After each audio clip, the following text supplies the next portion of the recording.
तो अटेंडेंस में हमारे हैं अंकित है, नीतू है, अभिषेक है, करण है, आदित्य है, विनेश है और जगमोहन। ऑल राइट,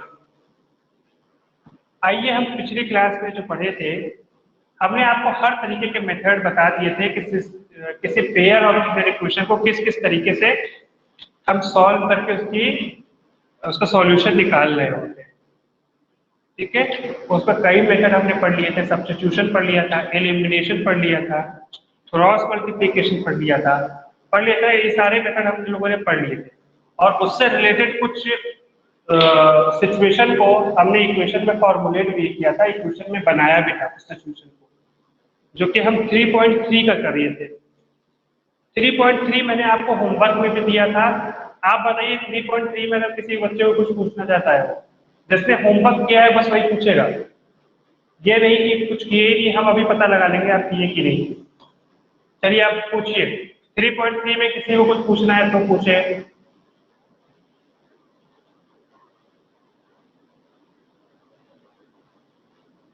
नहीं, सारा हो गया। मैं बार बार यहाँ रिपीट कर रहा हूँ, अगर किसी विद्यार्थी का नाम यहाँ नहीं लिखा हुआ है तो मुझे जरूर बताएगा। चलिए अब हम आपको एक नए तरीके से बताने जा रहे हैं, मिस्टर लवकुश। ठीक है, मिस्टर लवकुश का नाम नहीं है, हम लिख दे रहे हैं। और लवकुश कुछ बोले उससे पहले ही हम समझ गए कि कुछ बोलना चाह रहे हैं। ठीक है, और ये यही बोलना चाह रहे हैं, यही ना। चलिए हम आपको एक नया तरीका बताने जा रहे हैं इक्वेशन को सॉल्व करने का, और उसको कहेंगे इक्वेशन रिड्यूसिबल टू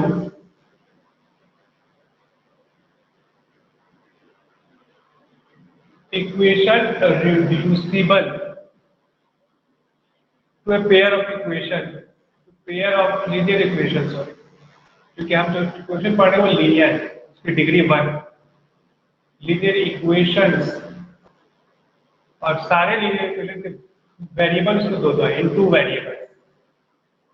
तो उसको अगर कभी कभी ऐसा उत्पटान आ जाए तो उसको हम कैसे ढालते हैं सिंपल में, आज हम आपको वो सिखाने जा रहे हैं एग्जाम्पल के तौर पे। जैसे देखिए, अगर हम आपका एक ले लें, जिसे मान लीजिए लिखा हुआ हो 2/x plus 3/y is equal to 30। ये पहला इक्वेशन दिया हूं, और दूसरा इक्वेशन दिया हो 5/x minus 4/y is equal to -2। दूसरा इक्वेशन दिया हो।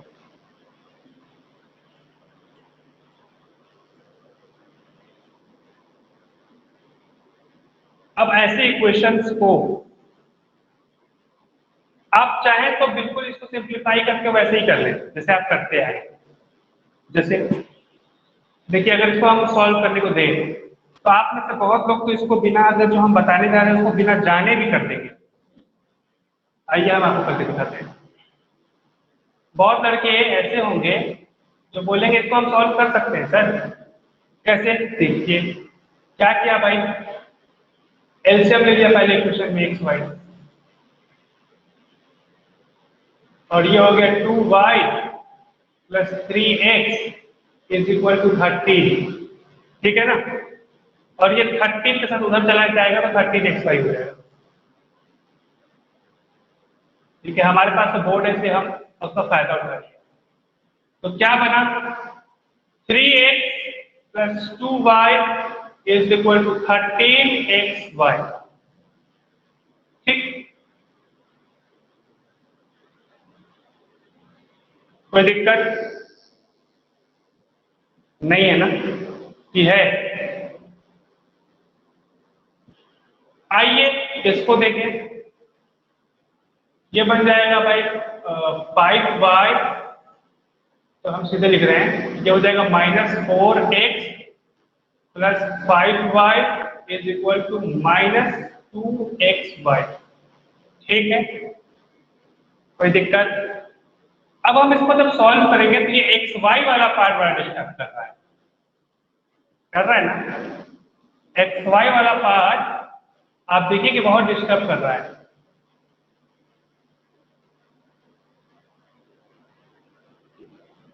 तो क्यों ना एक्स वाई वाले पार्ट को हटा दिया जाए। कैसे हटा दें? यहाँ 13 है, यहाँ 2 है, ठीक है।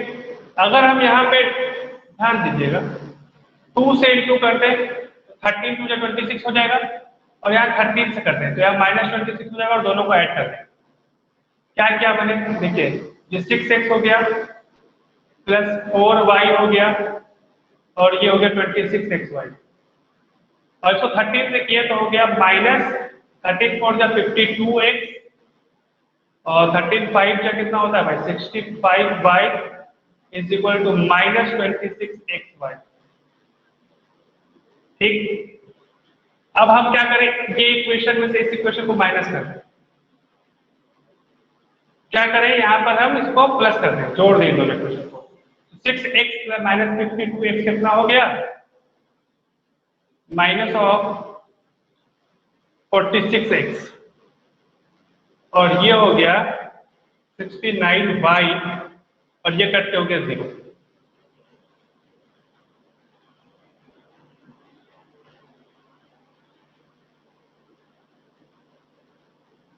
ठीक,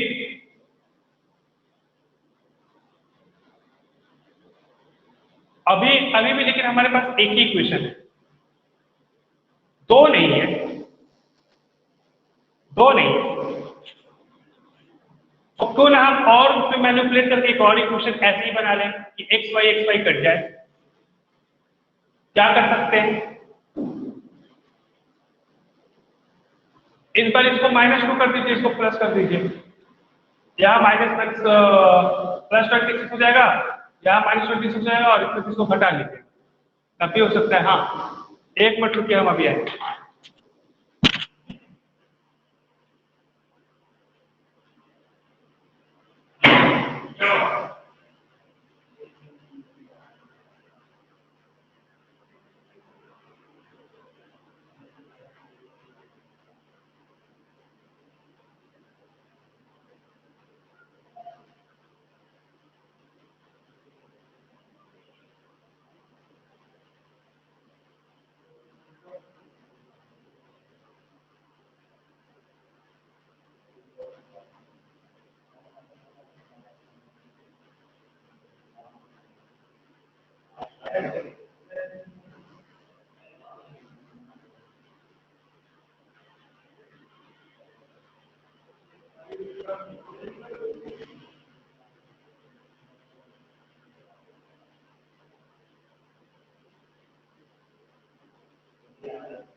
तो देखिए, इसमें हम और भी मैनिपुलेशन करके एक और इक्वेशन ऐसे बना सकते हैं, और फिर दो इक्वेशन बना के एक्स और वाई को सॉल्व कर सकते हैं, लेकिन ये बहुत लेंथी पड़ेगा, ये बड़ी बात है। इसीलिए हम आज आपको शॉर्ट ट्रिक बताने वाले हैं, इस तरह के इक्वेशन को हम कैसे सॉल्व करेंगे दूसरे तरीके से, वो आसान पड़ेगा। मैंने क्या बोला, यहाँ क्यों लेंथी पड़ेगा, देखिए अभी हमने ऐसे इक्वेशन 1 बनाया, तो फिर हम इसमें कुछ और मल्टीप्लाई करके कुछ और मल्टीप्लाई करेंगे अपने हिसाब से कि ये एक्स वाई वाला पार्ट कट जाए, और कटने के बाद फिर एक्स वाई में एक दूसरा इक्वेशन बने, और फिर इस ये भी एक्स वाई में इक्वेशन है और दूसरा वाला भी एक्स वाई में आएगा, और उन दोनों को सॉल्व कर लेंगे। एक तरीका तो ये हुआ, लेकिन हम आपको ये वाला तरीका कतई रिकमेंड नहीं करेंगे। इसलिए रिकमेंड नहीं करेंगे, देखिए हम जानते हैं, आप लोगों को पहले ये भी बताते हैं कि तरीका है, ऐसा नहीं है, लेकिन उसका शॉर्ट ट्रिक बनाया गया भाई।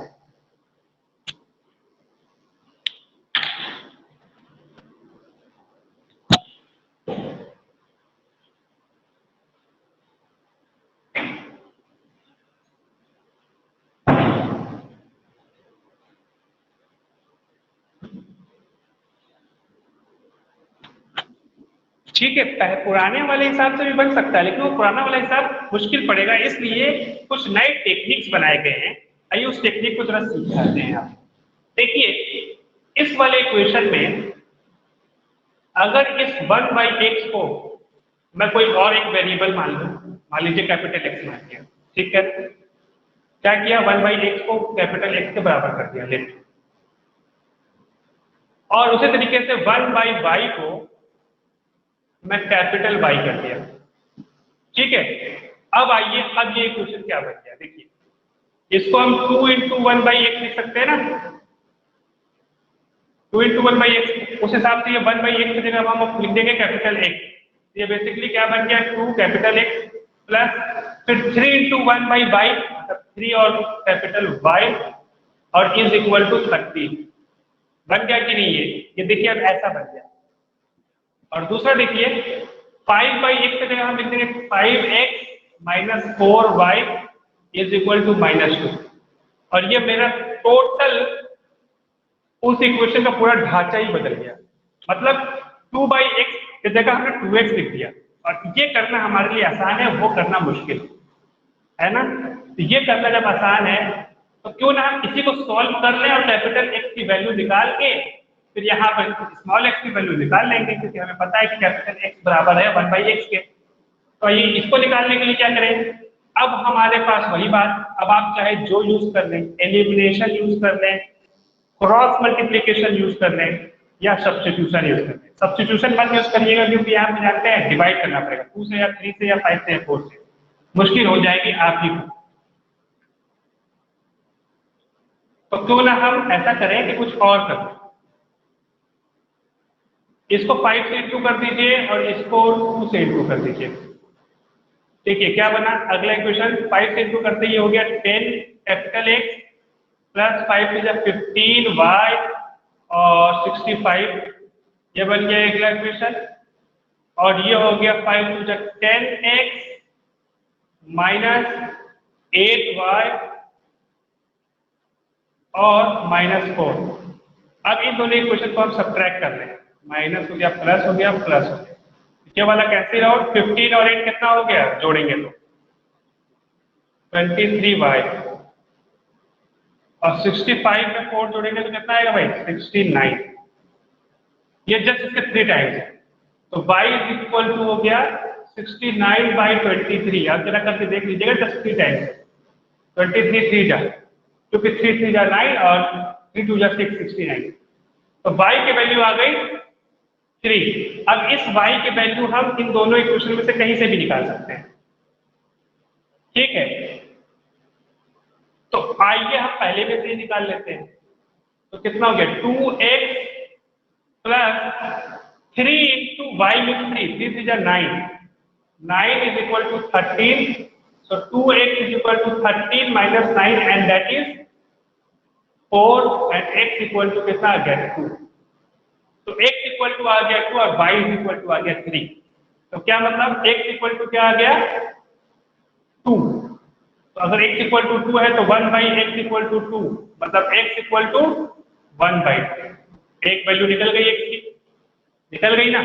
अब y इक्वल टू 3, तो y की जगह बस 3 रख दिए, यहाँ पर y की जगह 3 रख दीजिए, क्या हो गया भाई y इज इक्वल टू 1/3। और इस तरीके से हम इसका सॉल्यूशन निकाल लेंगे। हमारे लिए ये करना आसान पड़ेगा कि हम उसको जो मुश्किल में दिया हुआ था उसको बदल के आसान में कर देंगे। कैसे करेंगे, बस 1/x की जगह कैपिटल X मान लेंगे और 1/y की जगह कैपिटल Y मान लेंगे। किसी विद्यार्थी को कोई बात पूछनी है तो जल्दी से पूछ ले।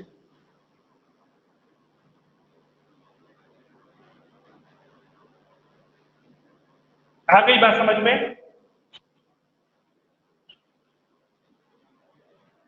बिल्कुल उसी तरीके से आइए हम आपको एक और क्वेश्चन इसी तरह से कर दें ताकि आपको आसानी हो।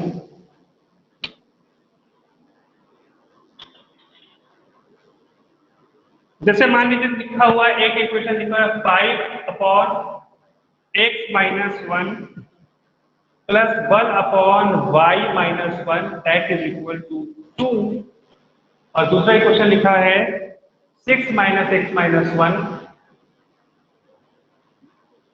minus 3/y - 2 and that is equal to 1। ठीक, अब जानते हैं फिर वही बात, इसका एलसीएम लेके करें और ये सब इतना झंझट से आसान है कि हम क्या कर लें, यहाँ देखिए यहाँ भी x - 1 है, यहाँ भी x - 1 है, यहाँ भी y - 1 है, यहाँ तो हम क्या कर ले भाई 1/x - 1 को क्या मान ले, कैपिटल X मान ले। और 1/y-1 को कैपिटल Y माने, और इसका पूरा का पूरा ये पूरा इक्वेशन एकदम से चेंज हो जाएगा। देखिए कैसे, ये 1/x1 की जगह हम तुरंत इसको क्या लिख देंगे, x लिख देंगे कैपिटल X, और 1/y-1 की जगह हम तुरंत क्या लिख देंगे, कैपिटल Y। ये देखिए कैसे चेंज हो गया, पूरी कहानी बदल गई। 6 टाइम्स ऑफ x-1 तो मतलब 6 टाइम्स ऑफ x, और 3, और ये पूरा 1/3 इंटू 1/y-2, तो y-2 है कि y-1 है, आपकी जगह यहाँ y-2 है वहां, ठीक है, तो ये y-2 है, यहाँ पे y-2 है, ठीक है।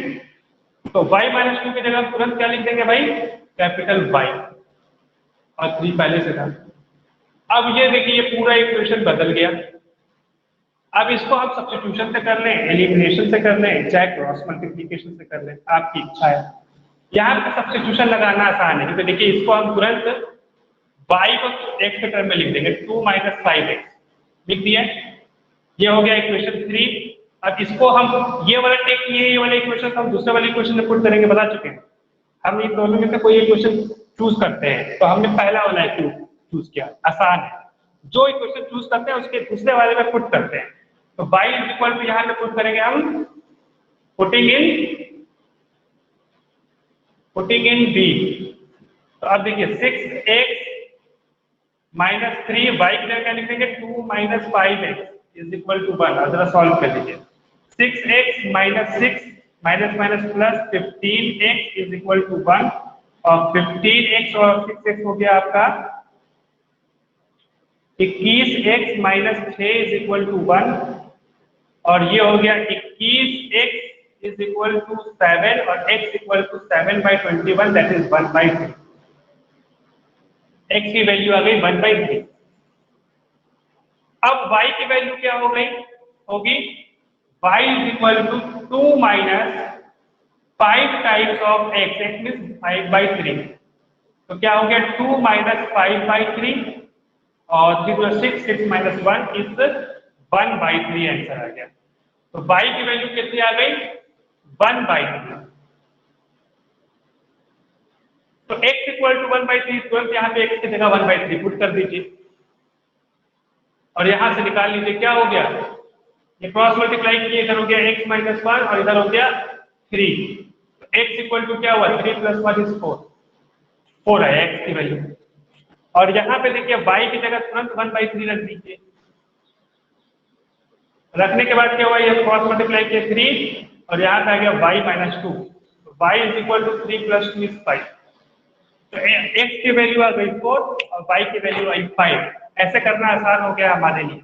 इसी को कहते हैं कि कठिन इक्वेशन को हम आसान में बदल दें पहले, और उसके बाद सॉल्व करें। किसी बच्चों को कुछ पूछना है तो पूछ ले मेरे से, चुपचाप ना बैठे।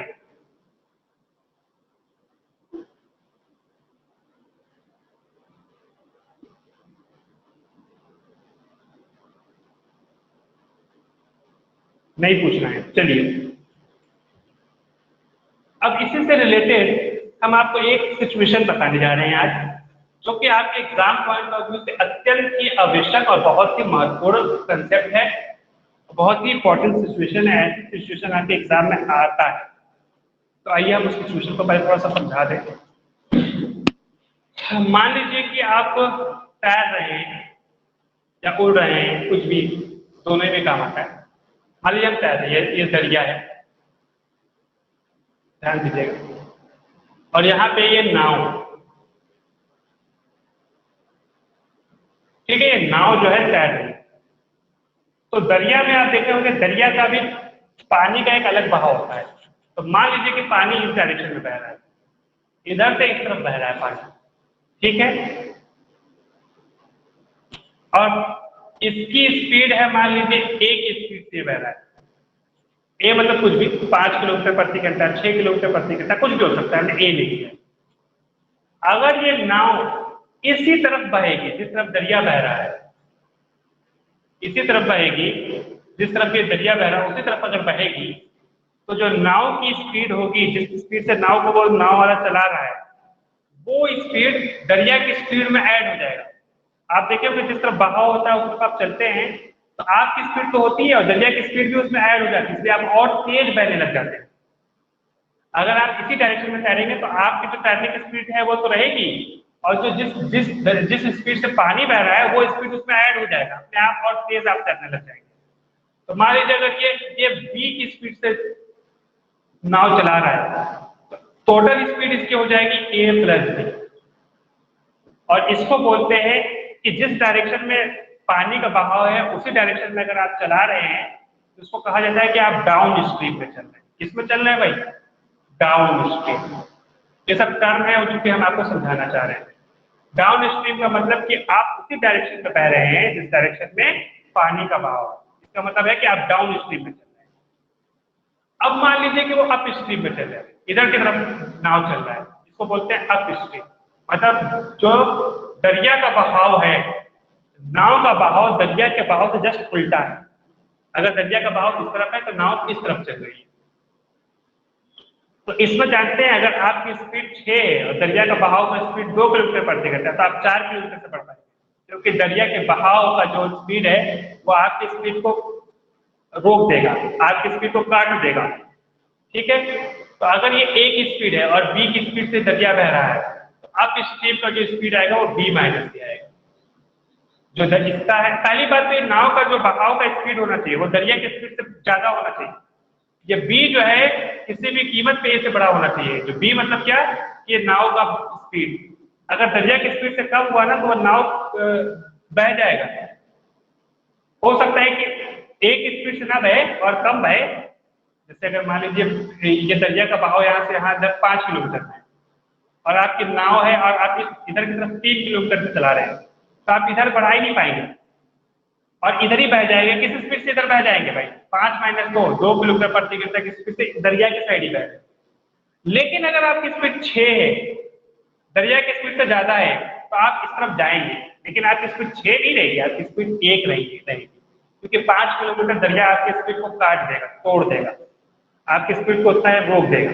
मेरी बात सारी बात समझ में आई ये वाली कि नहीं? सारे बच्चे जल्दी बताइए, इस पे चैट करके बताइए ये बात समझ में आ गई है ना? आपकी स्ट्रीम डाउन स्ट्रीम समझ में आई नहीं जो मैं बोल रहा हूँ?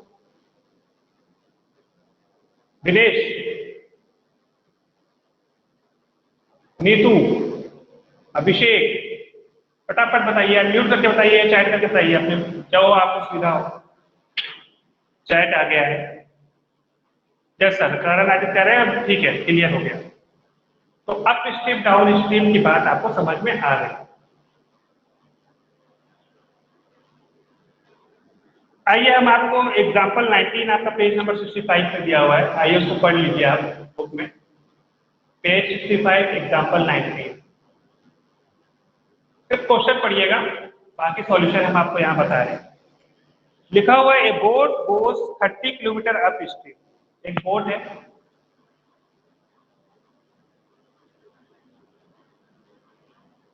ये बोट है, ये मान लीजिए दरिया है,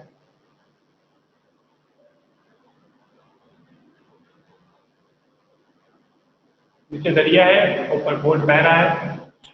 ठीक है, दरिया मान लीजिए इस तरफ बह रहा है, ये दरिया के बहने का स्पीड है, मतलब डायरेक्शन है, इस तरफ दरिया बह रहा है। ठीक है, तो ये boat goes 30 kilometre up stream. तो अप स्ट्रीम का मतलब ये बोट जो है इस तरफ गया होगा अप स्ट्रीम में, बस उससे उल्टा गया होगा। मैंने बता चुका है अप स्ट्रीम डाउन स्ट्रीम का मतलब। तो इस तरफ जब नाव चली है तो कितना किलोमीटर चली है भाई? 30 किलोमीटर ऐसे चली है नाव, इस तरीके से चली है, प्लस दरिया के बहाव के अपोजिट डायरेक्शन में 30 किलोमीटर चली है नाव।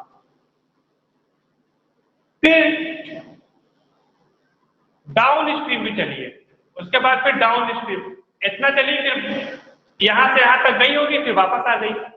तो जब वापस आई तो 30 किलोमीटर तो आई, उसके आगे और निकल गई, कितना और चली? टोटल 44 किलोमीटर जो है वो इस तरफ चली, और ये पूरा काम करने में उसको 10 घंटे लगे। ये आपकी किताब में लिखा हुआ है कि एक नाव है, वो इस तरफ चली, 30 किलोमीटर चली, फिर वो मुड़ गई, फिर वो इस तरफ चलने लगी और ऐसे चलते चलते वो पूरा 44 किलोमीटर तक और चले इस डायरेक्शन में, और ये पूरा काम करने में उसे 10 घंटे लगे हैं।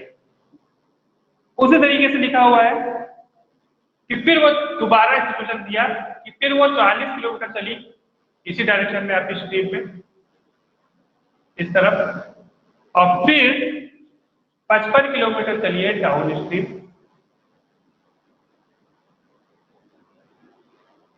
डाउन स्ट्रीम मतलब इस डायरेक्शन में, और ये पूरा काम करने में इस बार उसको लगा है 13 आवर्स। पहली बार में 10 घंटे लगे हैं, दूसरी बार में 13 घंटे लगे।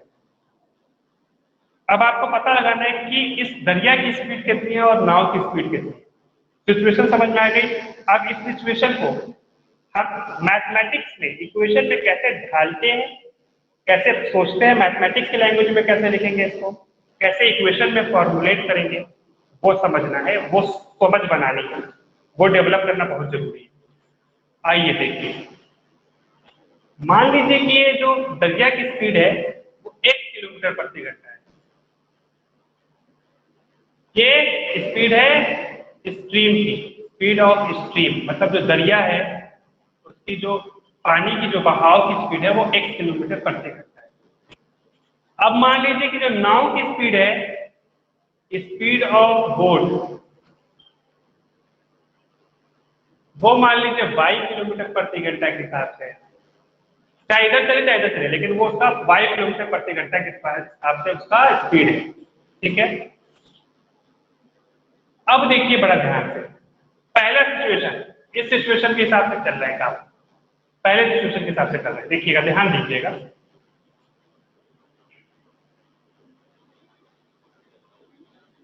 स्पीड इज इक्वल टू क्या होता है भाई, डिस्टेंस अपॉन टाइम, और टाइम इज इक्वल टू क्या होता है भाई, distance upon speed.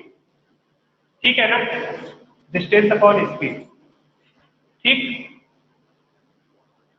Time is equal to distance upon speed. अब वो 30 किलोमीटर अप स्ट्रीम में चल रहा है। अप स्ट्रीम में स्पीड कितनी होगी, अप स्ट्रीम में स्पीड कितनी होगी भाई, इसकी अगर नाव की बाई स्ट्रीम है और एक की पानी की एक स्ट्रीम है, तो अप स्ट्रीम में उसकी स्पीड हो जाएगी x माइनस वाई। बहाव की स्पीड से कम करेंगे ना उसकी स्पीड को, सॉरी वाई माइनस लिख रहा हूं, वाई माइनस एक्स होगी speed. Speed in up stream कितना होगा, अप स्ट्रीम में क्या स्पीड होगी, नाव की वाई की स्पीड से चल रहा है इस तरफ, अब पानी इस तरफ चल रहा है x किलोमीटर की स्पीड से, तो अप स्ट्रीम में उसका स्पीड हो जाएगा नाव का वाई माइनस एक्स किलोमीटर प्रति घंटा। क्यों, क्योंकि वाई की स्पीड से नाव इधर चल रहा है, x की स्पीड से पानी इधर चल रहा है, तो कट जाएगा ना वाई माइनस एक्स। ये हो गई अप स्ट्रीम में स्पीड। और उसी तरीके से स्पीड इन डाउन स्ट्रीम क्या होगा भाई, speed in down stream, down stream में स्पीड जो होगा वो नाव भी इसी तरफ चल रहा है और दरिया भी इसी तरफ चल रहा है, तो दोनों जुड़ जाएंगे, x प्लस वाई किलोमीटर प्रति घंटा। ये बात समझ में आई कि नहीं, जहां तक बात समझ में आ गई तो पूछ हमको आश्वस्त कीजिए, तब हम आगे बढ़ेंगे। जहां तक आई कि नहीं चैट करके बताइए।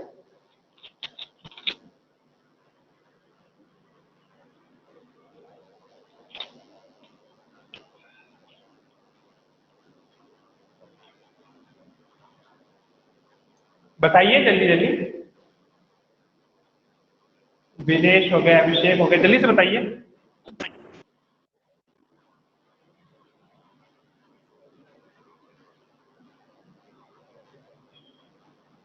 चैट आया है, अभिषेक कह रहे यस सर, करण आदित्य कह रहे यस सर, रोहित कह रहे यस सर, और जल्दी जल्दी बताइए और लोग भी। तो रोहित कह रहे यस सर, समझ में आ गई है बात। मिस्टर विनेश कह रहे जस सर, ये तो यस की जगह जी कर दिए इसने। जगमोहन और विनेश दोनों कह रहे हैं कि जस सर लिख दिए, यस सर हमको लग रहा लिखना चाह रहे थे पर लिख दिए ऐसे GSCHR, जस सर। y की जगह g लिख दिया उन्होंने गलती से, कोई बात नहीं, हम समझ गए कि आप जैसा लिखना चाह रहे हैं। ठीक है, आइए तो अब देखिए ध्यान से, सारे बच्चे ध्यान दीजिएगा कि 30 किलोमीटर को अगर अप स्ट्रीम चला है,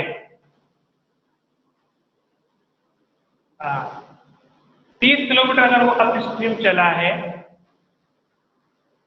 तो डिस्टेंस हो गया 30, और अगर हम उसको स्पीड, स्पीड कितना है अप स्ट्रीम में, क्या स्पीड रहेगी भाई, अप स्ट्रीम में y माइनस एक्स रही होगी ना इसकी नाव की स्पीड, तो इसकी स्पीड से अगर डिवाइड कर दें तो क्या हुआ, डिस्टेंस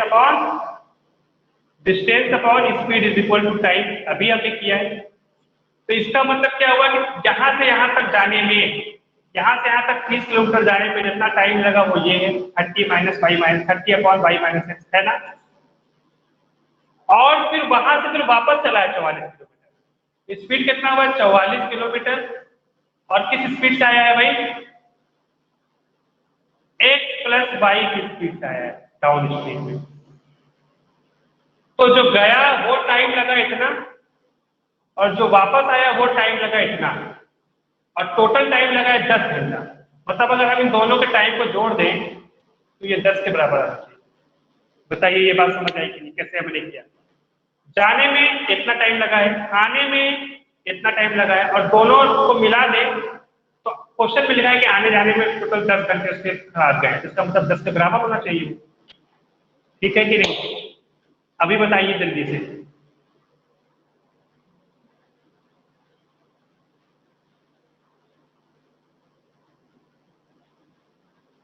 जल्दी जल्दी चैट कीजिए, ये क्वेश्चन मैंने कैसे लिखा समझ आया।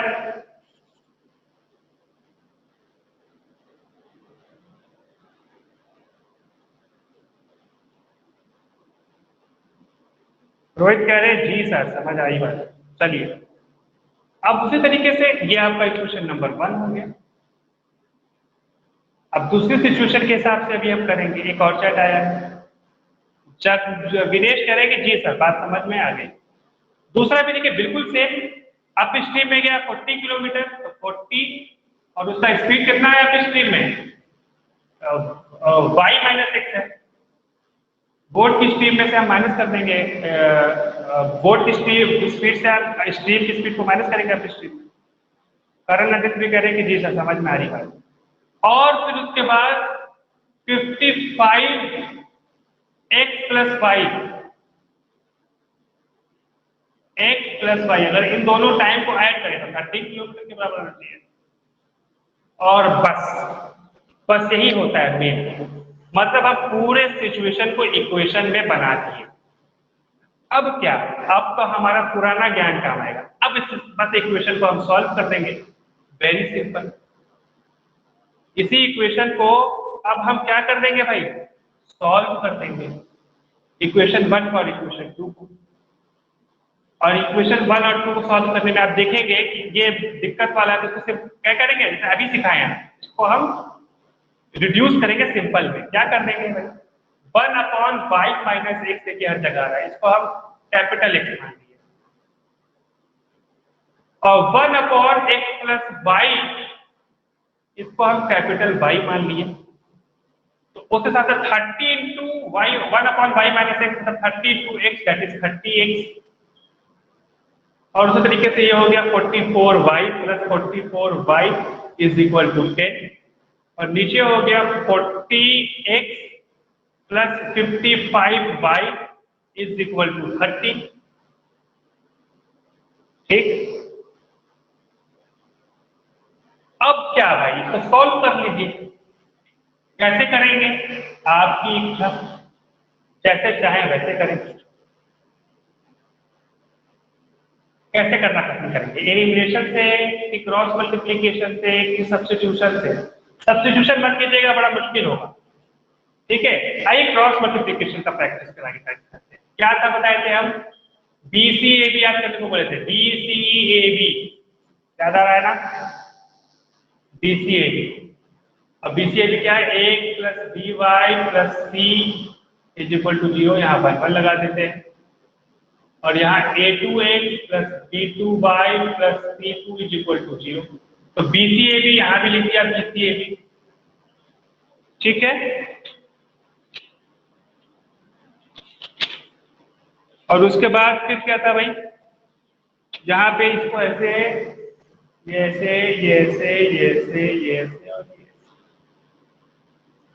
ये हो गया आपका x का, ये हो गया y का, ये हो गया। तो यहाँ पे कैपिटल X और y लिए हैं, तो चलिए कैपिटल X और y वेरिएबल लिए हुए ना, इसी हिसाब से लिख लिया। ठीक है,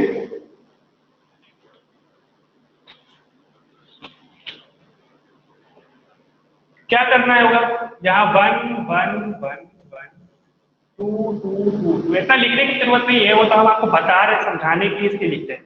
आप चाहें तो इसको स्किप करके डायरेक्ट लिख सकते हैं। ठीक है, आप हमको 1 मिनट का समय दीजिए, हम इसमें लिख भर के आते हैं।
आई क्या करना होगा भाई, कैपिटल X अपॉन B1C2 मतलब 30 इंटू 55 करना पड़ेगा।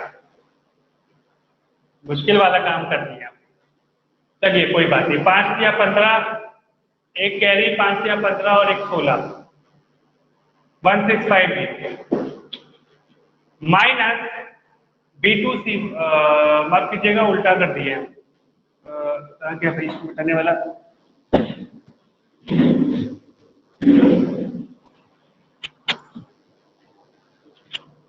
ये जो है B1C2 करना है, तो आपको इसका मल्टीप्लाई करना है। 13 को 44 से करना है और 55 को 10 से करना है।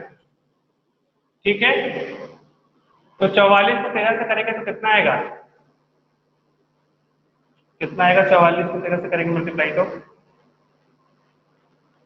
13 चौके 52, तो 5 कैरी, 13 चौके 52, 52 और 5 57, 572 572।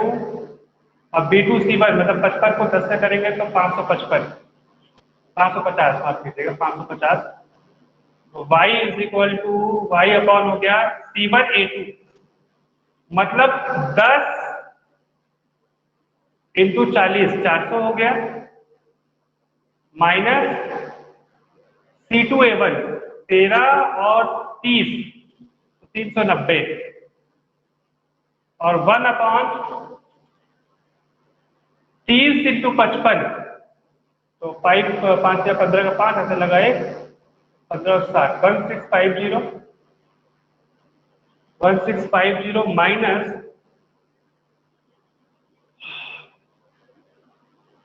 4 16, एक कैरी 16 और 17 1760।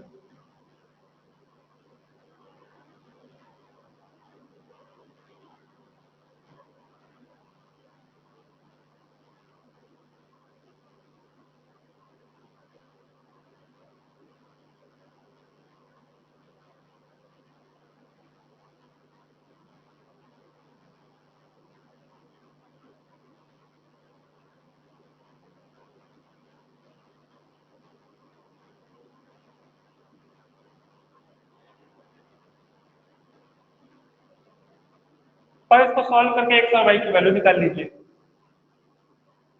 ये कितना हो गया, 72 में से 50 किया तो बचेगा 12, 400 में से यहाँ बचा 10,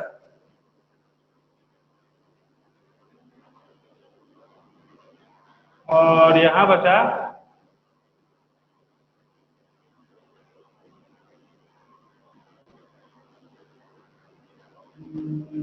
कितना बचा भाई? 0 1 110 -110 -110। ठीक है, तो क्या हुआ ध्यान दीजिए, इधर दिखाई दे रहा है ना सभी को? तो x/12 इज इक्वल टू हो गया 1/110। x इक्वल टू हो गया -12/110। ठीक,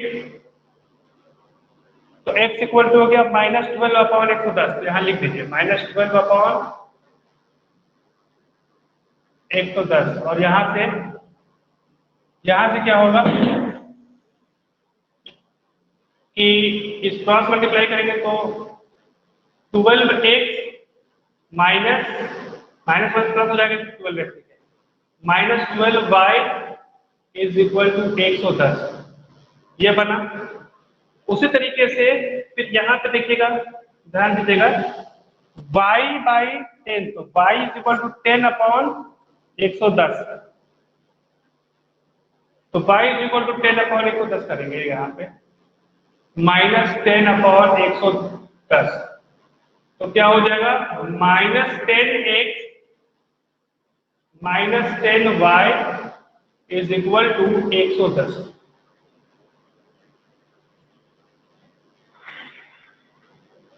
ठीक, अब देखिए आपके दो इक्वेशन बन गया, x और y में दो इक्वेशन बन गया, और इसको फिर से हम x और y को निकालने के लिए इसको इस पर और सॉल्व करना पड़ेगा, दो बार करना पड़ेगा। ठीक है ना?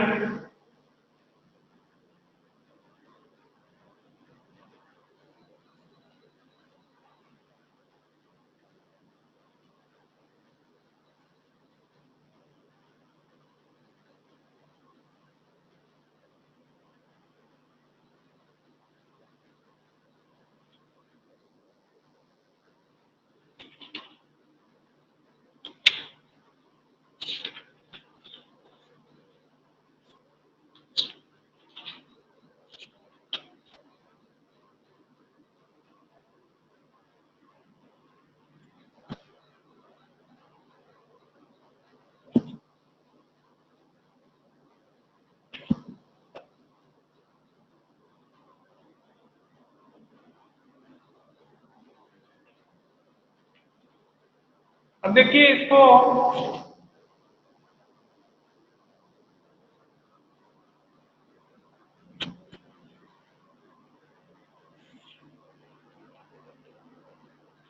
यहाँ से 12 कॉमन लेके जरा डिवाइड कर दीजिए, आसान रहेगा। तो ये हो गया x minus y is equal to 110/12। 110/12 कितना होगा भाई?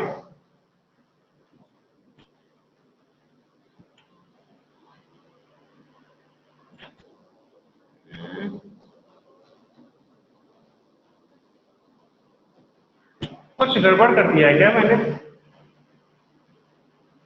हमको ऐसा लग रहा है कि कैलकुलेशन में कुछ मिस्टेक हो गया है यहाँ पर। ये तो बड़ा उटपटांग सा आ रहा है 110, 12 से डिवाइड ही नहीं होगा, ऐसा ऐसे नहीं आता है ज्यादातर क्वेश्चन में, ऐसा नहीं रहता, वो कट जाता है। तो मतलब हमारा कुछ हो गया है गड़बड़। एक मिनट रुकिए।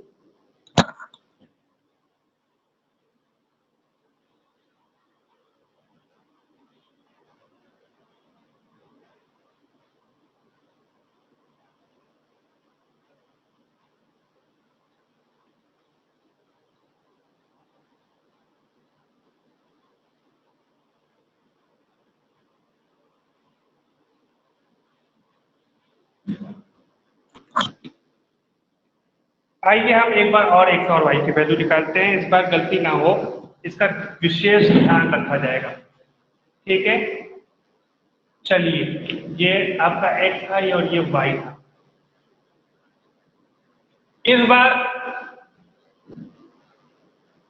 हम कोशिश कर रहे हैं एलिमिनेशन से करते हैं। ठीक है, देखिए पहली बात तो हम इसको ऊपर को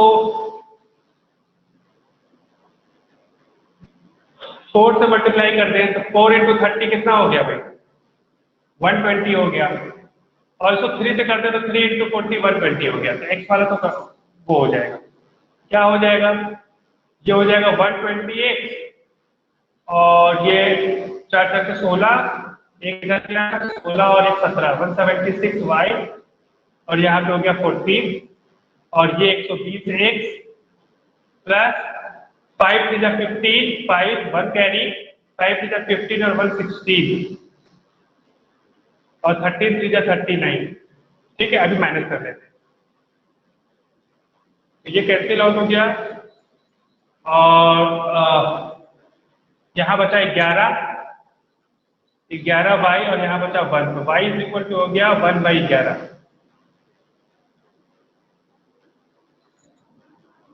ठीक,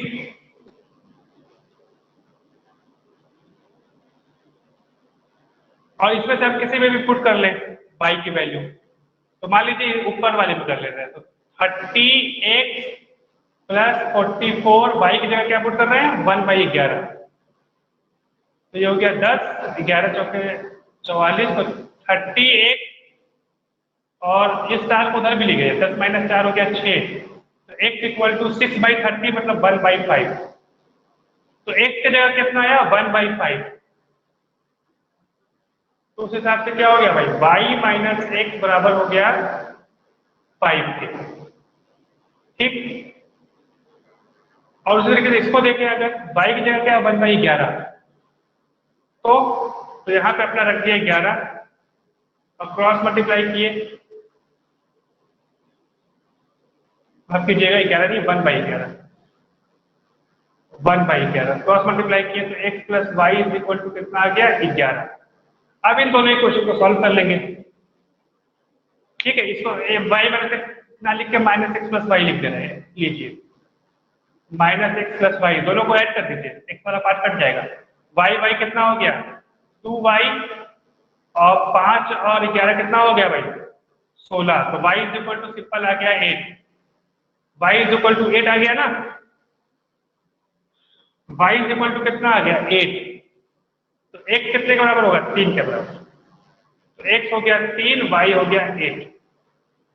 ठीक, हमने स्पीड ऑफ स्ट्रीम कितना हो गया 3 किलोमीटर प्रति घंटा, स्ट्रीम की स्पीड मतलब पानी की स्पीड इतना हो गया, और बोट की स्पीड कितनी हो गई भाई 8 किलोमीटर प्रति घंटा, बोट 8 किलोमीटर प्रति घंटा की स्पीड से चल रहा था और स्ट्रीम 3 किलोमीटर प्रति घंटा के साथ से बह रहा था पानी, इसका मतलब ये हुआ, तभी ये सिचुएशन हो पाई। समझ में आई मेरी बात सभी को? बताइए, अभी थोड़ा सा बीच में हम कैलकुलेशन में फंस गए थे, लेकिन इसके बावजूद अगर हो गया है क्वेश्चन, लेकिन अगर आपको नहीं समझ में आया, अगर आप पूछना चाहते हैं तो पूछिए, चैट करके पूछिए, जल्दी कीजिए।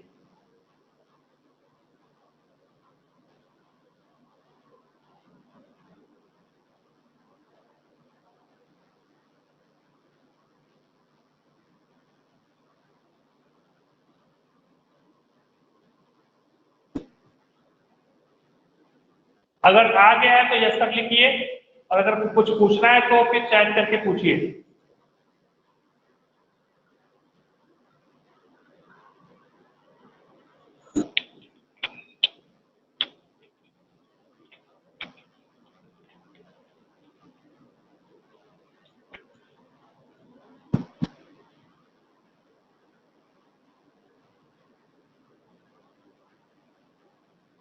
कोई कुछ बोल नहीं रहा है,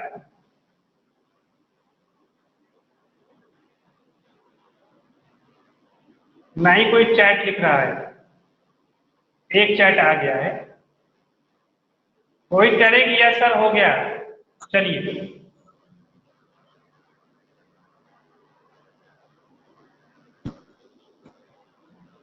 बिल्कुल इसी तरीके से आपके एक्सरसाइज 3.6 का क्वेश्चन नंबर 2, 3.6 का क्वेश्चन नंबर 2 का पहला पार्ट बिल्कुल इसी तरीके से आप करेंगे, ये आपके लिए होमवर्क है। हाँ भाई चैट आया है, करण आदित्य कह रहे हैं जी सर बात समझ में आ गई।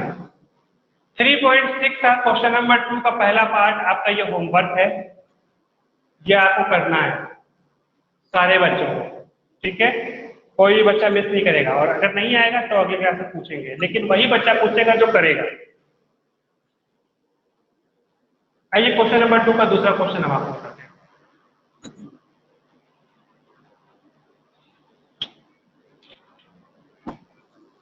सेकेंड पार्ट देखिए ध्यान से, क्या लिखा हुआ है, 2 women and 5 men can together finish an embroidery work in 4 days।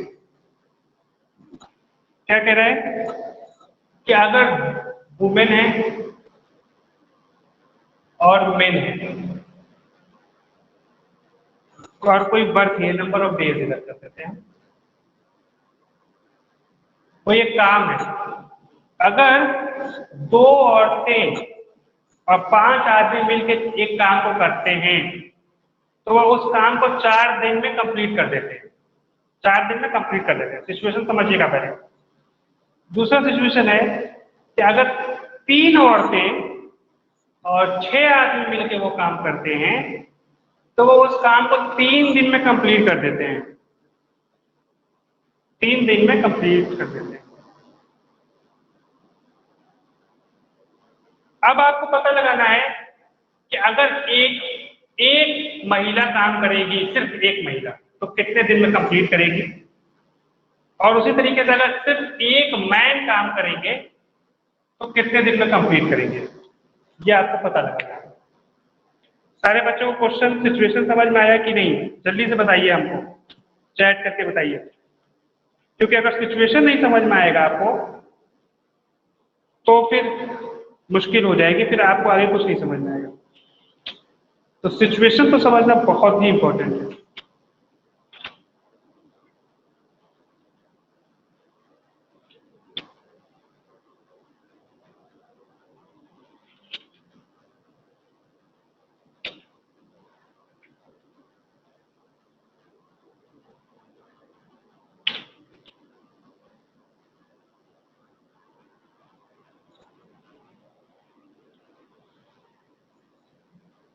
Chat करके बताए नहीं, जल्दी बताइए। द सिचुएशन इज कि अगर 2 महिलाएं और 1 पुरुष मिलकर किसी काम को करते हैं तो 4 दिन में कंप्लीट कर लेंगे। 3 दिन में और 3 महिलाएं और 6 पुरुष मिलकर करेंगे तो 3 दिन में कंप्लीट कर देंगे। तो आपको बताना है कि एक महिला अगर सिर्फ काम करेगी तो कितने दिन में कंप्लीट करेगी, ये आपको बताना है। या फिर सिर्फ एक आदमी काम करेगा तो कितने दिन में काम कंप्लीट कर पाएगा। मेरी बात सभी को समझ में आई कि नहीं, जल्दी बताइए।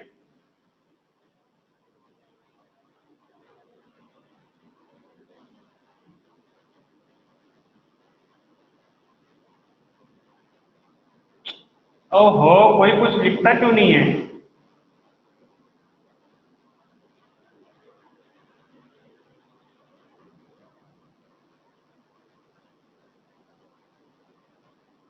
चलिए हम ही करते हैं, आप लोग नहीं लिख रहे हैं।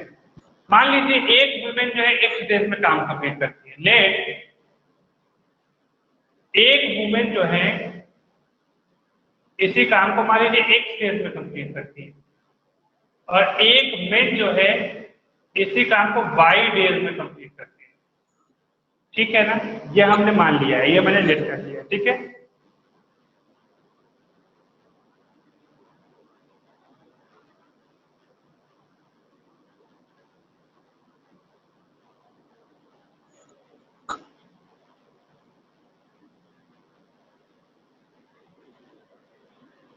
अच्छा आप मुझे एक बात बताइए कि अगर एक आदमी एक दिन में पूरा काम कंप्लीट कर सकता है तो 2 आदमी कितने दिन में करेंगे? लिख के बताइए। मैंने कहा अगर एक आदमी किसी काम को एक दिन में कंप्लीट कर सकता है तो वही 2 आदमी मिलकर कितने दिन में करेंगे? जल्दी बताइए, चैट करके बताइए। आप लोग कुछ बोल नहीं रहे, ऐसे नहीं होगा। जल्दी से बताइए कि अगर एक आदमी एक दिन में किसी काम को कंप्लीट करता है तो 2 आदमी मिलकर कितने दिन में करेंगे?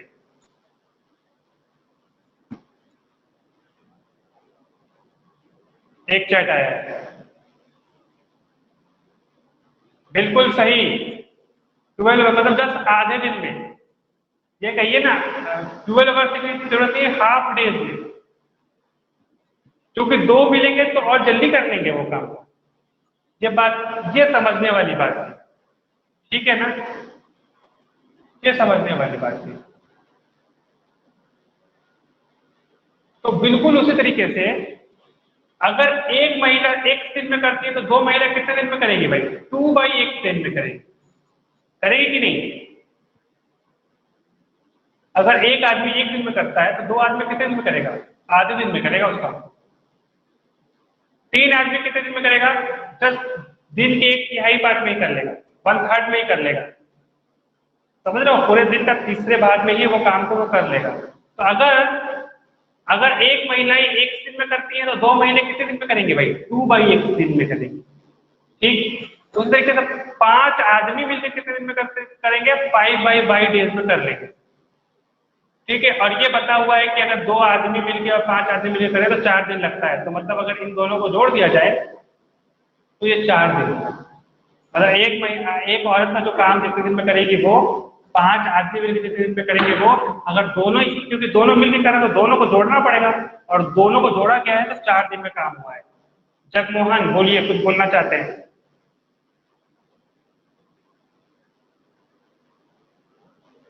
ठीक, ये आपका इक्वेशन 1 हो गया। उसी तरीके से 3/x plus 6/y is equal to कितना हो गया भाई? 3 हो गया। फिर क्या, ये तो इक्वेशन बन गया, इसको जल्दी से उसमें बदल लीजिए। 2x plus 5y is equal to 4, 3x plus 6y is equal to 3। अब इसको सॉल्व कर लीजिए।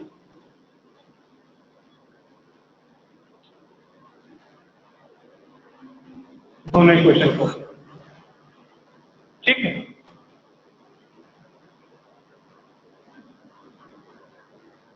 इसको 3 से मल्टीप्लाई कर ले रहे हैं तो 6x हो जाएगा plus 15y is equal to 12।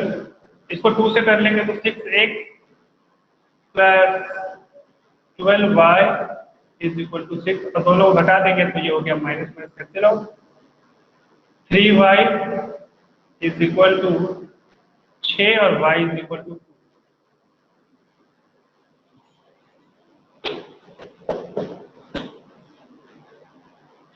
2x plus 5 × 2, 10 हो गया, और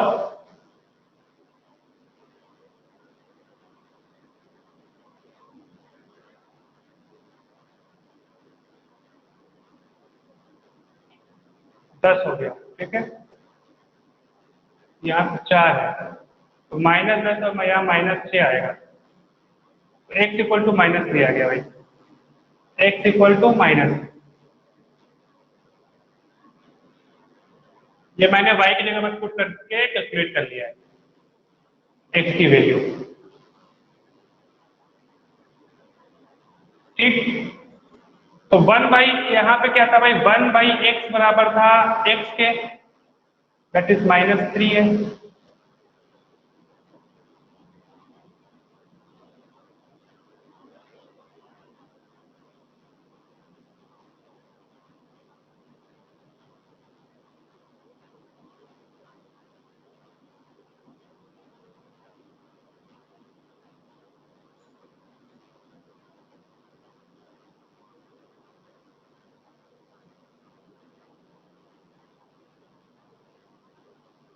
अरे एक गड़बड़ हो गई है, माफ कीजिएगा, एक गड़बड़ हो गई है, और वो गड़बड़ ये हुई है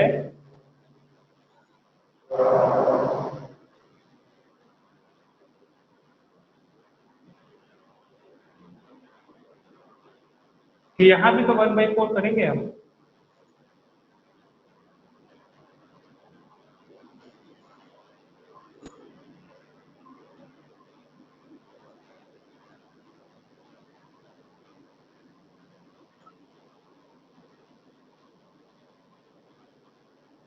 क्यों?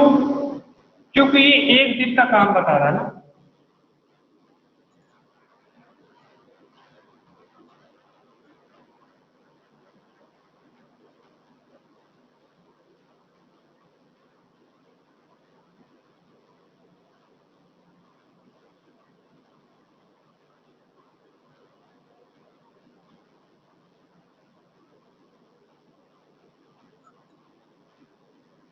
देखिए अगर एक वुमेन एक दिन में काम करती है तो एक दिन को कितना काम करती है? एक सेकेंड, एक डेज में एक वुमेन काम करती है तो वो एक दिन में कितना काम करेगी भाई? 1/8। मैं अगर आपको कहूं कि अगर आप एक मशीन को 5 दिन में बनाते हैं, ठीक है, तो एक दिन में आप उस मशीन का कितना भाग बनाए होंगे? 1/5 पार्ट बनाए होंगे ना, मतलब उसी काम का 1/5वां काम कर पाए होंगे। मेरी बात समझ, जैसे अगर मैं और आसान समझिए, अगर मैं आपको कहूं कि एक काम को करने में आप 2 डेज लगते हैं, मतलब एक रेडियो को बनाने में आपको मान लो एक रेडियो बना रहे हैं, ठीक है, या एक टंकी भर रहे हैं, टंकी भरने काम कर रहे हैं, तो पूरी टंकी भरने में आपको 2 दिन लगते हैं, तो एक दिन में आप कितना टंकी भरे होंगे? एक टंकी का जस्ट आधा भरे होंगे, 1/2 भरे होंगे। तो ये जो 1/2 आ रहा है ये एक दिन का काम आ रहा है। तो यहाँ पे जो वो था कि एक डेज में एक वुमेन ने काम किया है एक डेज में, ठीक है, तो एक दिन में वो कितना काम की होगी? 1/x काम की होगी, ठीक है, एक दिन में 1/x काम की होगी एक औरत, तो 2 औरत मिलकर कितना की होगी? 2/x की होगी, 2 टाइम्स ऑफ 1/x, 3 मिलकर कितना की होगी? 3/1/x की होगी। और ये 4 दिन लगे हैं करने में, तो एक दिन में जब उसका चौथाई पार्ट हुआ हुआ काम, 1/4 काम हुआ हुआ, तो यहाँ पे 1/4 किया है और यहाँ पे 1/3 किया है। बताइए आप लोग को नहीं समझ में आया तो पूछिए जल्दी से, चैट करके बताइए समझ आया कि नहीं बात।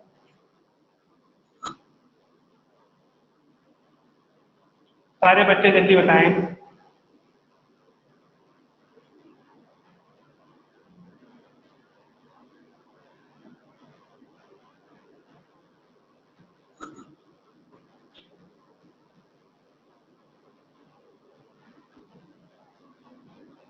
यस सर बताएं अगर हो गया है, समझ में आ गया है, नहीं समझ में आया है तो फिर पूछ लीजिए। सर आप बोलिए देखो।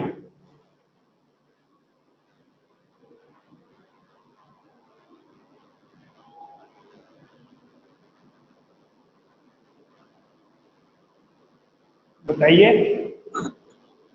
फिर से बताऊं या हो गया है?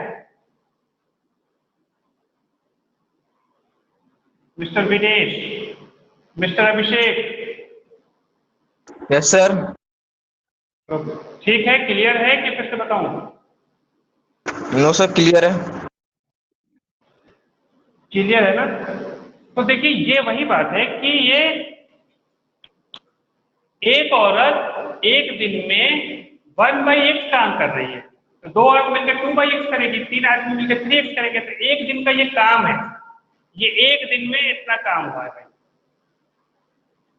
ये एक दिन का आदमी का काम है।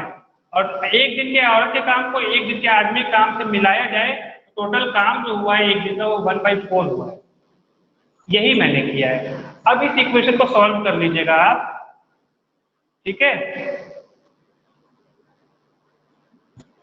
इस इक्वेशन को जल्दी से सॉल्व कर लीजिएगा। कितना हो जाएगा? 2x + 5y, 2a कर लेते हैं x में ना, ऐसा लगता है कि 2a + 5b = 1/4। इस 4 का जानते हैं, पूरे में मल्टीप्लाई ही कर देते हैं, तो छोड़िए मत ही कीजिए, मत करिए, छोड़िए। इसको हो गया 3a + 6b = 1/3, चाहे तो 3 से पूरे को मल्टीप्लाई कर दे, इसको 9a + 18b भी बना सकते हैं, = 1 कर सकते हैं, आपकी इच्छा है।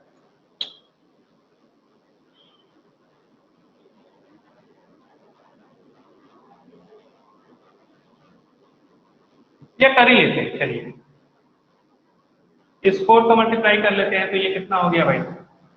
4 × 2 = 8a + 5 × 4 = 20b = 1। और यहाँ पे देखिए इस 3 का मल्टीप्लाई पूरे में कर लेते हैं, तो 3 × 3 = 9a + 18b = 1। मैंने इसको क्या किया, इसको क्रॉस मल्टीप्लाई कर दिया, इस पूरे 3 से मल्टीप्लाई किया है।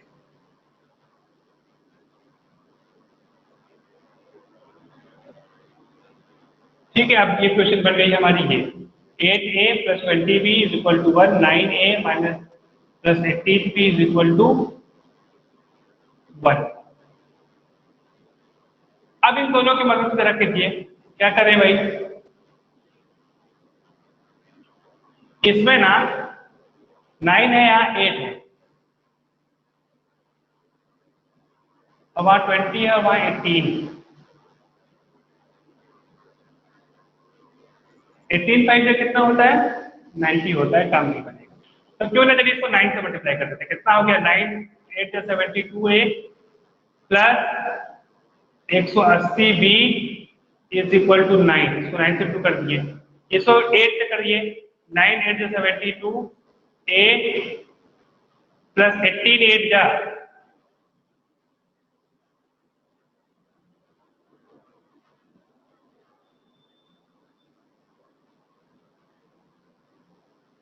144b = 8।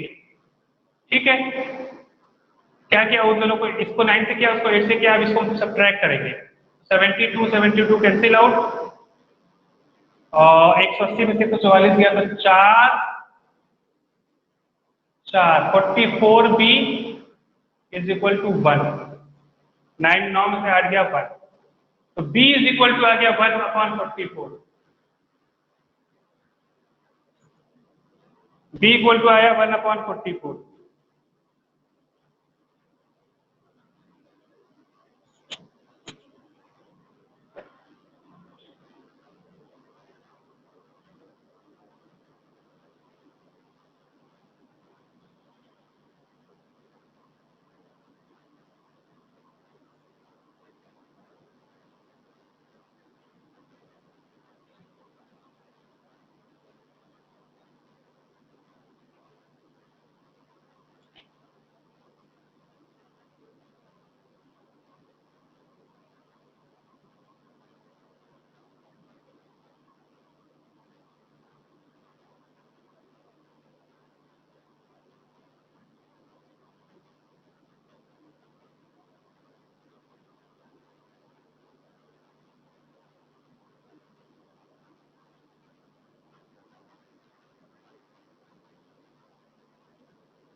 दस में से 4 गया 6, 6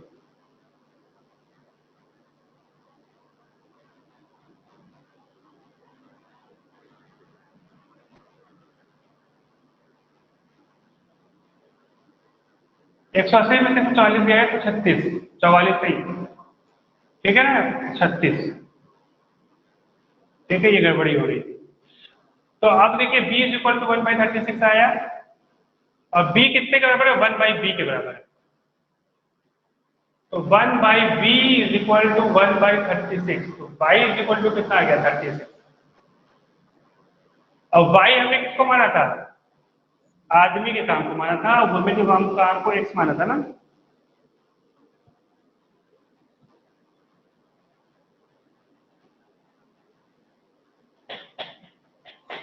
तो एक आदमी जो है, ये क्या हुआ, ये आदमी है,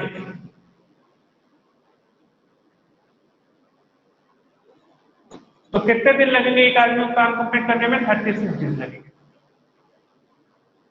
एक आदमी को इसी काम को कंप्लीट करने में 36 दिन लगेंगे। अब इस तरीके से y निकालना होगा अपने आप को। तो इस b की वैल्यू को, जो 1/36 है, इसको किसी एक में पुट कर दीजिए और a की वैल्यू निकालिए। 8a = 20/1/36 = 1। इसको सॉल्व कीजिए,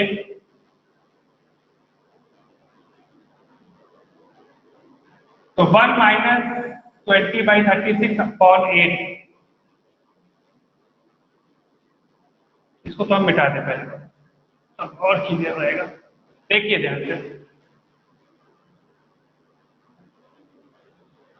8a = 1 - 20/36, 8a = 36 - 20 कितना हो गया भाई, 6, और 3 में से 1 16/36, और a =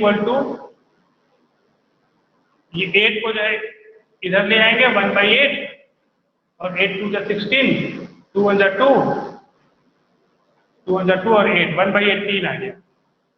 तो a क्या है 1/x के बराबर है, तो 1/x इज इक्वल टू 1/18, तो x इज इक्वल टू 18, मतलब x मतलब लेडीज। तो एक वीमेन को वही काम करने में टोटल 18 दिन लगेंगे।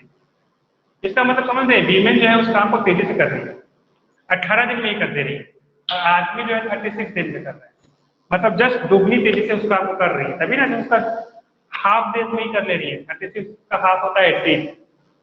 इसका मतलब आदमियों से जस्ट दुगनी तेजी से औरत काम कर रही है, तभी जो है वो उसको कर ले जा रही है। मेरी बात समझ में आई नहीं सारे बच्चों को? ये पूरा सिचुएशन आप समझ पाए हैं कि नहीं समझ पाए, ईमानदारी से बताइए। चैट करके बताइए, यस सर बताइए या नो सर बताइए। नो सर भी आप बोल सकते हैं, यस सर भी बोल सकते हैं। अगर आया है तो ईमानदारी से यस सर बोलिए, और नहीं आया है तो ईमानदारी से नो सर बताइए। अभिषेक कह रहे हैं यस सर।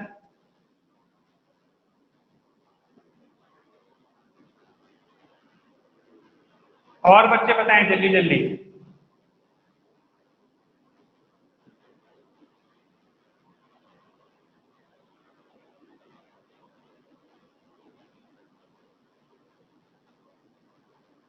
करण कह रहे हैं यस सर, जगमोहन कह रहे हैं यस सर, ठीक है। और जगमोहन के साथ दिनेश भी जुड़े हुए हैं, इसका मतलब दिनेश भी कह रहे हैं यस सर। अलग अलग हो गए क्या दिनेश? अभी तक तो साथ ही में थे। चलिए अब हम अगला क्वेश्चन भी आपको सर आप अलग हो गए तो नो सर। साथ में ही, ठीक है यस सर। ठीक है ठीक है, ऑल राइट ऑल राइट। अब आइए एक क्वेश्चन और हम आपको तीसरा ही बता दें, दूसरे का तीसरा क्वेश्चन सब लोग अपने बुक में पढ़िए, लिखा हुआ है Ruhi travels 300 kilometre to her home partly by train and partly by bus. मतलब रूही एक नाम लड़की है, वो दो तरीके से अपने बस से घर पहुंचती है, ट्रेन का भी यूज करती है और बस का भी यूज करती है। ये बिल्कुल हमारे यहाँ जैसे हम अपने घर से आते हैं ना, तो हम भरतपुर उतरते हैं ट्रेन से, फिर भरतपुर से हम यहाँ तक बस से आते हैं, तो हम लोग दो दो चीजों का साधन का यूज करते हैं, ट्रेन का भी करते हैं बस का भी करते हैं। बिल्कुल रोही का भी यही सिचुएशन है, वो ट्रेन का भी यूज करती है और बस का भी यूज करती है। तो उनके तो वो टोटल चलती है 300 किलोमीटर चलती है, वो उनका 300 किलोमीटर का पूरा वो है।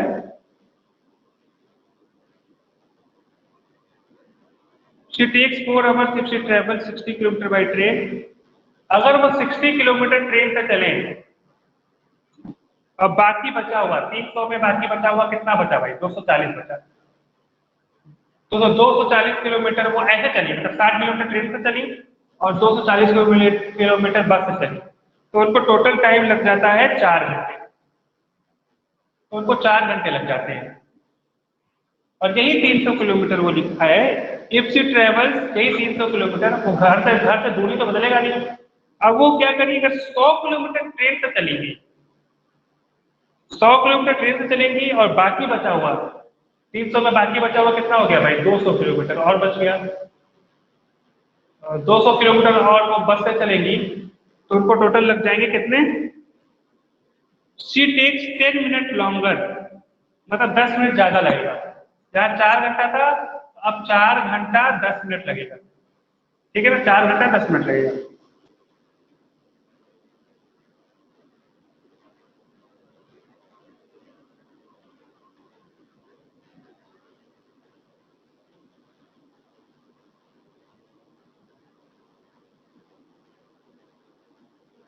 ठीक है ना?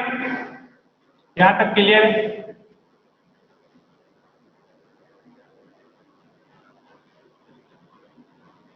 देखिए इसको करने के कई तरीके हैं, कोई किसी तरीके से डालेगा, कोई किसी तरीके से डालेगा, आपकी इच्छा है।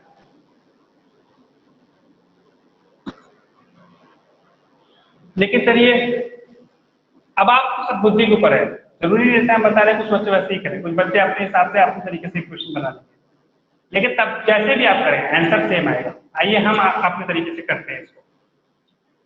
देखिए टाइम क्या होता है? Distance upon speed. तो अब देखिए इस पहली वाली सिचुएशन के हिसाब से ये डिस्टेंस कितना है? 60 किलोमीटर, और ट्रेन की स्पीड मान लेते हैं हम x किलोमीटर प्रति घंटा है, और बाई बस की स्पीड मान लीजिए 22 किलोमीटर प्रति घंटा है। तो 60 बाई x करें, मतलब ट्रेन की स्पीड करें, डिस्टेंस अपॉन स्पीड किए तो ये क्या हुआ? ट्रेन से लगा हुआ टाइम आ गया। फिर उसी तरीके से बस से लगा हुआ टाइम इतना हो गया भाई, इतना टाइम इसका बस में लगा, इतना टाइम उसका ट्रेन में लगा। इन दोनों टाइम को जोड़ें तो उससे 4 घंटे लगे टोटल। ये आपका इक्वेशन नंबर 1। कोई दिक्कत? दूसरा उसी तरीके से 100 किलोमीटर बस की स्पीड से तो इतना टाइम लगा, सॉरी ट्रेन की स्पीड से। 200 किलोमीटर बस की स्पीड से तो टोटल 200 बाई टाइम लगा, और टोटल टाइम जो है 4 घंटे 10 मिनट लगे। अब उस 10 मिनट को भी जानते हैं हम आवर में ही बदल रहे हैं। देखिए फ्रैक्शन में 10 मिनट को कहेंगे तो 1/6 कहेंगे, बिल्कुल सही बात है। 10/60 होगा ना भाई, 60 मिनट में 10 मिनट को 10/60 1/6। 4 घंटा पहले से थे, इसमें 1/6 अगर हम जोड़ दें तो ये कुछ और नहीं, ये 4 होल 1/6 है कि नहीं है? ठीक है ना? 6 चौके 24 और 1 25, तो ये हो गया 25/6।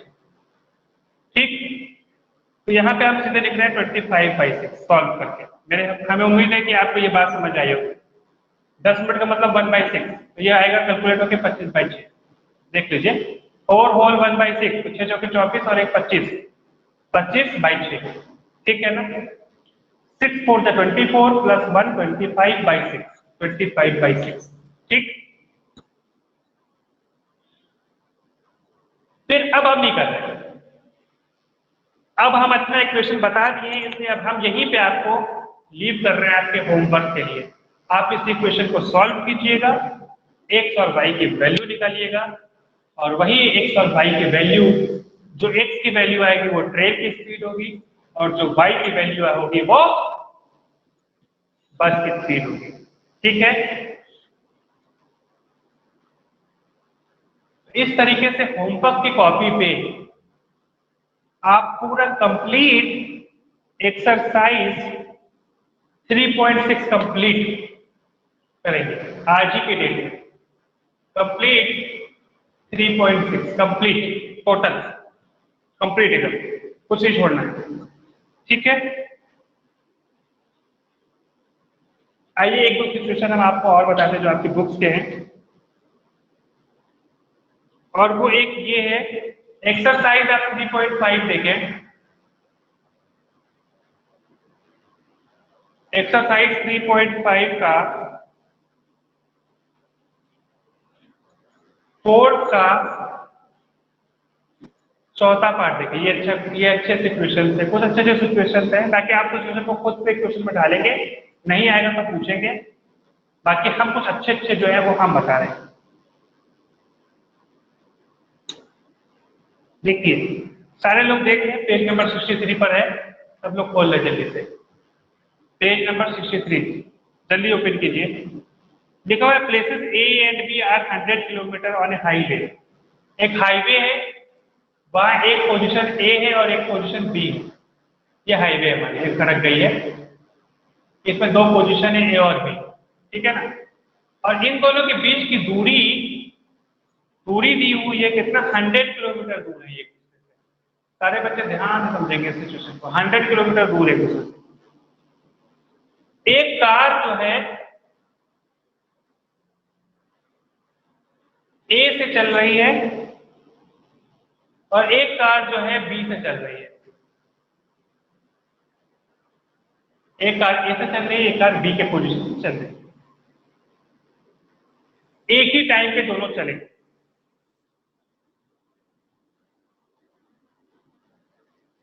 अब पहली सिचुएशन नंबर 1 लिखा हुआ है कि अगर दोनों कार अगर मान लिया दोनों सेम डायरेक्शन में चल रही है, मतलब कार 1 भी इसी तरफ चल रही है और कार 2 भी इसी तरफ चल रही है। ठीक है? दोनों की स्पीड अलग अलग है, ऑब्वियसली दोनों की स्पीड अलग अलग होगी, क्योंकि इसको आगे तो कहीं लिखा हुआ है कि कहीं मिल जाते हैं। हाँ लिखा हुआ दे मेट इन 5 आवर्स, 5 घंटे बाद मिल जाते हैं। तो अगर मिल जाते हैं ये दोनों कार, तो ऑब्वियसली ये वाली कार धीमी चल रही होगी, ये वाली कार तेज चल रही होगी, तभी ये इसके पास जाके ये दोनों आपस में मिलेंगे। वरना तो ये अगर सेम स्पीड से चला, ये भी सेम स्पीड से, तो इतनी दूरी दोनों में हमेशा बराबर बाकी रहेगी, दोनों एकदम ऐसे तो चलेंगे। समझ रहे हैं? जैसे तो ये भागेगा वैसे तो ये भी भागता चला जाएगा, तो ये दूरी बराबर रहेगी। और अगर ये धीमा चल रहा है, ये तेज चल रहा है, तो हो सकता है ये दोनों मिल जाए। और अगर ये धीमा चल रहा है और ये तेज चल रहा है, तो कभी जिंदगी में नहीं मिलेंगे, ये और बिछड़ता चला जाएगा। ठीक है, तो मतलब आप दिमाग से सोचिए, इसकी स्पीड ज्यादा होगी और इसकी स्पीड कम हो रही होगी, तभी ये आपस में मिले। और ये मिले हैं 5 घंटे बाद, सिचुएशन लिखा हुआ है कि 5 घंटे बाद मिले। ठीक है, तो मान लीजिए इसकी स्पीड 1 किलोमीटर प्रति घंटा है, इस वाले ट्रेन की, इस वाले की स्पीड, और इसकी स्पीड मान लीजिए 22 किलोमीटर प्रति घंटा है। पहले सिचुएशन के हिसाब से बिल्कुल क्लियर है कि एक की स्पीड जो है बाइक वाली स्पीड से ज्यादा ही होगी, तभी वो मिला है, इसकी स्पीड इससे ज्यादा ही होगी। ये भी देखिए सोचने की बात है।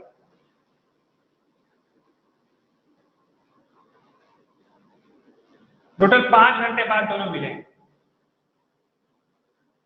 तो दोनों कहाँ मिले हैं? मान लीजिए कहीं यहाँ पे मिले हैं, सी पे मिले हैं। एक बार सपोज कर लीजिए ये दोनों यहाँ पे सी पे कहीं मिल गए जाकर।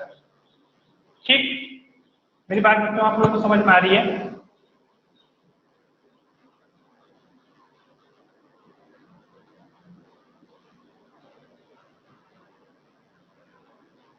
ठीक है, जहां से आते की दूरी 100 किलोमीटर है,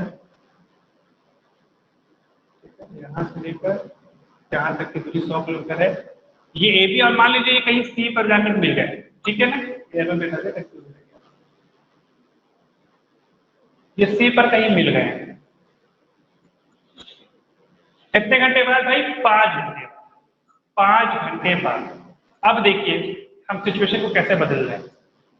स्पीड इज इक्वल टू होता है डिस्टेंस अपॉन टाइम, और डिस्टेंस इज इक्वल टू होता है speed into time. Speed into time.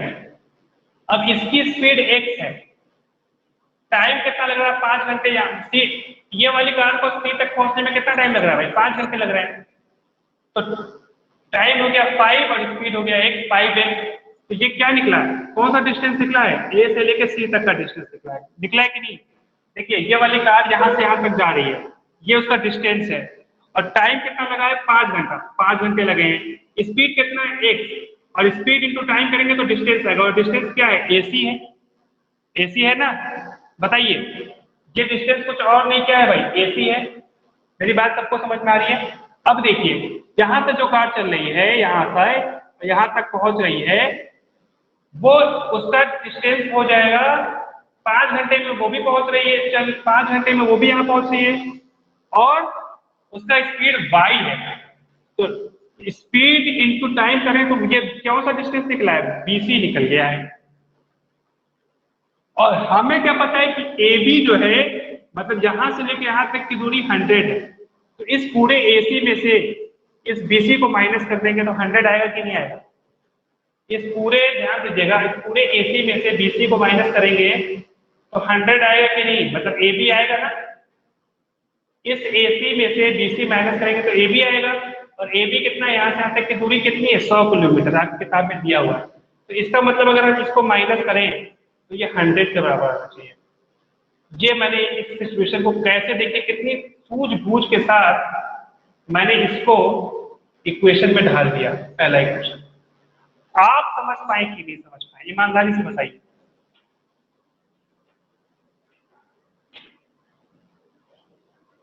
Yes sir, no sir, बताइए जल्दी से, ये सिचुएशन आप समझ पाए हैं कि नहीं?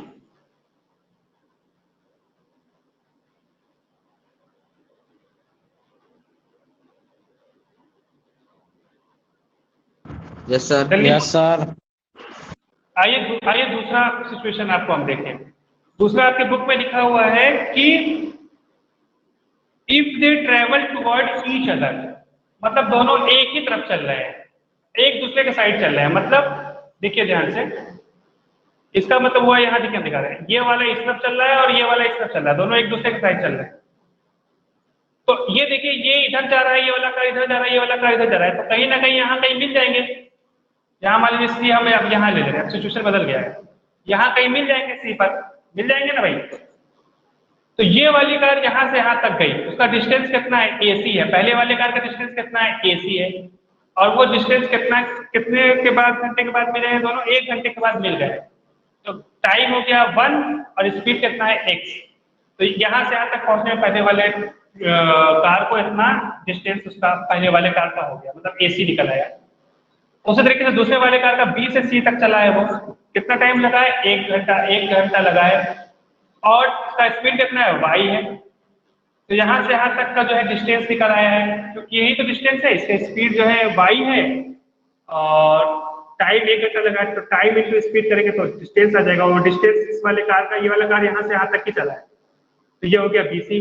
अब इन दोनों AC और CB को जोड़ें तो AB के बराबर आ जाएगा। और AB कितना है हमारा, 100 है। अगर इन दोनों को जोड़ें, ये 1 लगाने की जरूरत नहीं, तो ये कितने के बराबर आएगा, 100 के बराबर आ जाएगा। ये हो गया आपका क्वेश्चन नंबर 2। समझ में आ गई बात, सारे बच्चे बताएं। Yes sir. यस। तो अब बस ये 2 इक्वेशन को सॉल्व कर लेना है, काम खत्म। बहुत ही आसान हो गया ये तो। यहाँ से जानते हैं, ये 5 हटा दीजिए, ये 5 हटा दीजिए, ये 5 हटा दीजिए। लेकिन ऐसा थोड़ी हटा सकते हैं, 5 हटाए तो यहाँ 5 से डिवाइड करेंगे ना। यहाँ इसको भी 5 से डिवाइड किया, इसको भी 5 से किया, तो इसको भी करिए। इसको 5 से डिवाइड करेंगे तो ये आ गया कितना भाई, 20 आ गया। अब इन दोनों इक्वेशन को जोड़ देंगे तो -5 + 5 कैंसिल आउट, खाली x बचेगा। तो कितना आएगा, 2x और 120। तो x इक्वल टू हो जाएगा 60। देखिए हम कितना जल्दी कर रहे हैं, आपको वैसे ही करना है। ये 60 हो गया। अब इस 60 को हम किसी में पुट कर लेते हैं। मान लीजिए यहाँ पुट करेंगे 60 + y = 100। तो 100 - 60 = x। तो 100 - 60 हो गया 40। तो y हो गया 40 के बराबर। मतलब कि जो है ये वाली कार जो है 60 किलोमीटर प्रति घंटा की स्पीड से चल रही है, और ये वाली कार जो है आपके 40 किलोमीटर प्रति घंटा की स्पीड से चल रही है। मेरी बात समझ में आ गई सारे बच्चों को कि नहीं? आ गई ना?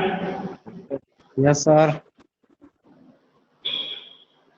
इसमें भी देखिए और एनालिसिस हम आपको करके दिखाते हैं, और मजा आता है इस एनालिसिस में। इसका मतलब जानते हैं कि ये वाली जो है 5 घंटे में कितना चली होगी, 5 घंटे में ये वाली कार कितनी चली होगी? 1 घंटे में 40 चल रही है, तो 5 घंटे में कितनी चली होगी? 200 किलोमीटर चली होगी। सिंपल सी बात है, 40 × 20 200 किलोमीटर चली होगी। चली होगी कि नहीं, बोलते नहीं।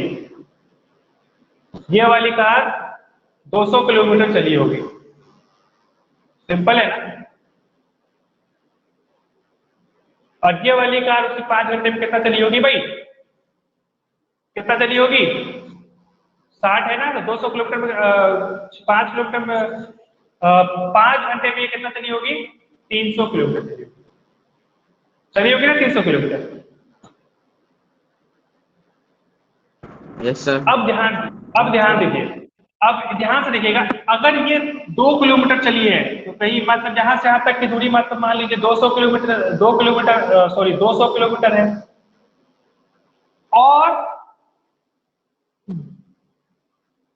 जहां से यहां तक ए तो 200 चला है, पर जहां पे उसको और चलना पड़ेगा, तो 100 तो चला है, 200 और चलना पड़ेगा। मतलब कि कार ए को यहाँ पे मीट करने के लिए इसको 300 किलोमीटर चलना पड़ेगा, और यहाँ पे भी देखिए हमारा 300 किलोमीटर आ रहा है ना। ये सब एनालिसिस का पार्ट है। ये आपको जरा सोच विचार करेंगे तो आपको समझ आएगा। ये वाली बात समझ आई कि नहीं? अगर नहीं भी आई तो जैसे विदेश परेशान हो जाते हैं, परेशान मत होइए। ये हम आपको और सोच बढ़ाने के लिए बात बताते हैं, और सोच बढ़ता है इससे, सोच बढ़ाना चाहिए, ठीक है ना। आइए दूसरा वाला सिचुएशन भी आपको हम सोच बढ़ाते हैं। देखिए अगर ये चलेगा 60 किलोमीटर के हिसाब से 1 घंटे में, कितना चलेगा? 60 किलोमीटर चलेगा। यहाँ ए से लेके मान लीजिए सी तक ये कितना चलेगा? 60 किलोमीटर चला होगा। और ये बी है, ये कितना किलोमीटर चला होगा भाई? 40 की स्पीड से 1 घंटे में 40 किलोमीटर चला होगा। और हमें पता है ए और बी के बीच का डिस्टेंस 100 किलोमीटर है। देखिए 60 और 40 मिलाएंगे तो 100 आएगा। अगर ये समझ है डेवलप, तो आप अपने आंसर को भी यहीं पे मैच कर लेंगे एग्जाम कि हाँ 100 आ रहा है तो हमारा निकला हुआ सही है। सारे बच्चों को समझ में आया? तो इसी तरीके से जानते हैं आपके पूरे एक्सरसाइज इस तरह के सिचुएशंस दिए हुए हैं और इन सिचुएशंस को आपको प्रयास करना है होमवर्क में और हमको बताना है कि अगर आपको नहीं आया अगली क्लास में, ठीक है? तो हम सिचुएशंस आपको बता देते हैं फटाफट से। सारे ही एक्सरसाइज में ये सिचुएशंस दिए गए हैं। 3.3 में भी है, 3.3 तो आप लोगों ने कर लिया है। 3.4 में क्वेश्चन नंबर, फिर उसके बाद 3.5 में भी क्वेश्चन नंबर 4 है। क्वेश्चन नंबर 4 सब पार्ट है, मतलब 3 में कुछ पार्ट्स हैं 1 2 3 4, 4 में कुछ पार्ट्स हैं 1 2 3 4, और उसी तरीके से 3.6 में भी क्वेश्चन नंबर 6 है। 6 इसका तो हमने तीन पार्ट है, तीनों पार्ट बता दिए आपको। पहला है, दूसरा है और तीसरा है, ये हमने बता दिया तीनों ही, ठीक है? 3.5 में हमने आपको 4 बताया है और नहीं बताया है एक भी पार्ट। टोटल 5 है इसमें, मैंने 4 बताया है, 1 2 3 और 5 नहीं बताया है। उसको आपको करना है, नहीं आएगा तो हमसे पूछना है अगली क्लास में, लेकिन वही बच्चा पूछेगा जो करेगा। और उसी तरीके से 3.4